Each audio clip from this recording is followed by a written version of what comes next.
So this will be the end of section 4.5, and just using the rules that we already know when we have fraction exponents. Specifically, remember we have a rule that says, like, if we're multiplying x squared times x to the fifth, we would get x to the seventh by adding the exponents. We need to remember, like, a rule, like if we had y to the seventh over y to the fourth, we'd subtract the exponents and get y cubed. And we need to remember the rule, like if we had 2x to the 2x squared cubed, that this would simplify into 2 cubed x to the 2 times 3, or 8x to the 6th. Those rules we need to remember in order to be able to do the problems that are going to face us, because the rules don't change when you have fraction exponents, just the algebra gets messier. So the first example I wrote, if I was asked to multiply y to the 5/3 times y to the 4/3, that's not any different than this. Structurally, I'm multiplying two variables. I'm going to add their exponents because they're the same variable. And y to the 5/3 times y to the 4/3 is going to be y to the 5/3 plus 4/3. I gave you common denominators, which was very nice. And so I added the exponents and simplified.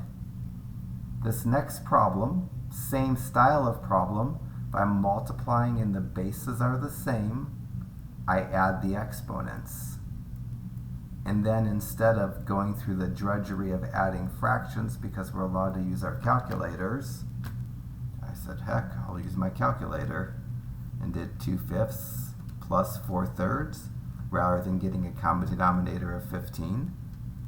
And I wrote 26 over 15 for my exponent, and I didn't take the time to write the answer as a radical, specifically because radicals can be reduced when they have certain characteristics, and this would be one of the radicals that can be reduced, and I didn't want to write something down. And I did the exponent work down there. That's disgusting. This third problem, I'm just going to subtract the exponents, make this y to the 13/3 minus 4/3.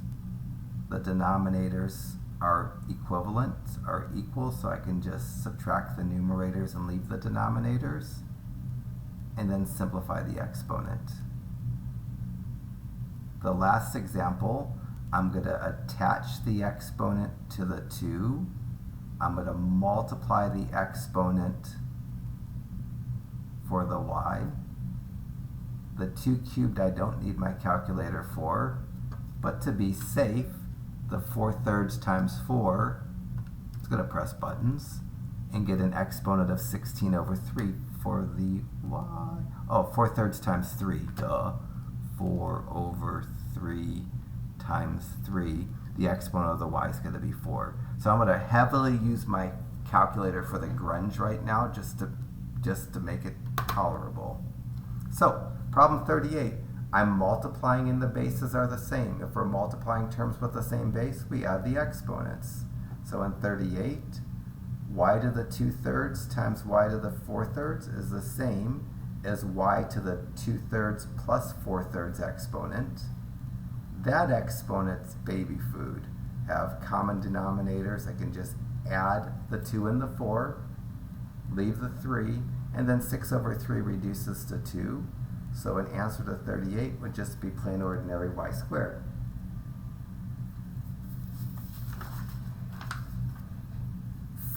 Same style of problem. I'm multiplying variables with the same base. So I'm just going to add the exponents. And 2 over 3 plus 4 over 5. I know how to add. I tested on adding fractions. You don't have to worry about adding the fractions unless you really want to do it by hand. Do it by hand. But for accuracy and speed and to make it less confusing, I'm exploiting my technology. On This one I've already done. Let's do this together. 41 is the dividing problem. If we're dividing and the bases are the same, we subtract the exponents. When the exponents are fractions, if we have common denominators, I don't really need my calculator. If we don't have common denominators, I'm just going to use my calculator. Here, 9 halves minus 5 halves is 4 halves, and 4 halves reduces to 2. So 41 should simplify to x squared.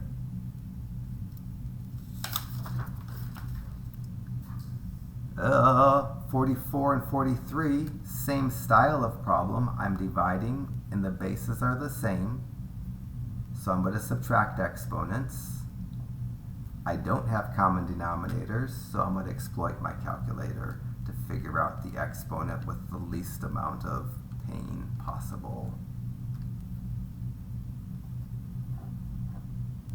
My exponent for 44 should be 1/10, and I'm not going to turn that into a radical.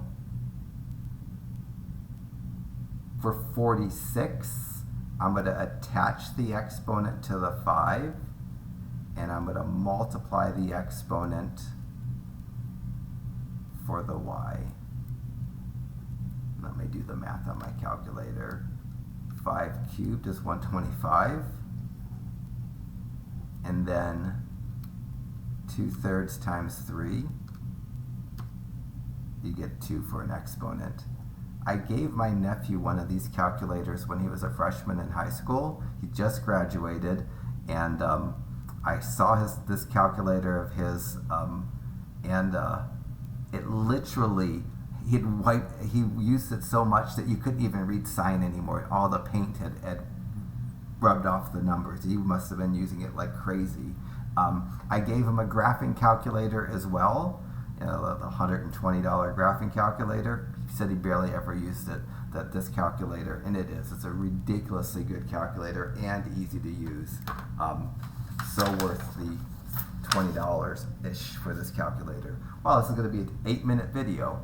Let's do 49 together. On 49, I'm going to attach let's do 47 together. There is no 49. I'm going to attach the exponent to the 9, and I'm going to multiply the exponent for the x. 9 squared I don't need a calculator for. It's 81. 1/3 times 2 I don't really need a calculator for, but I'm going to use it.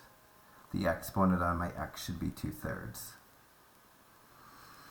So that's everything for this section. It's a heady section. You might want to go back and watch bits and pieces of this video again, or just take some time to really focus on the problems, because when I'm doing the problems, I know the next step to take, and if you don't know the next step to take, you might walk off a cliff and do something wrong. But I'll pause this video at 8 minutes and we'll move on.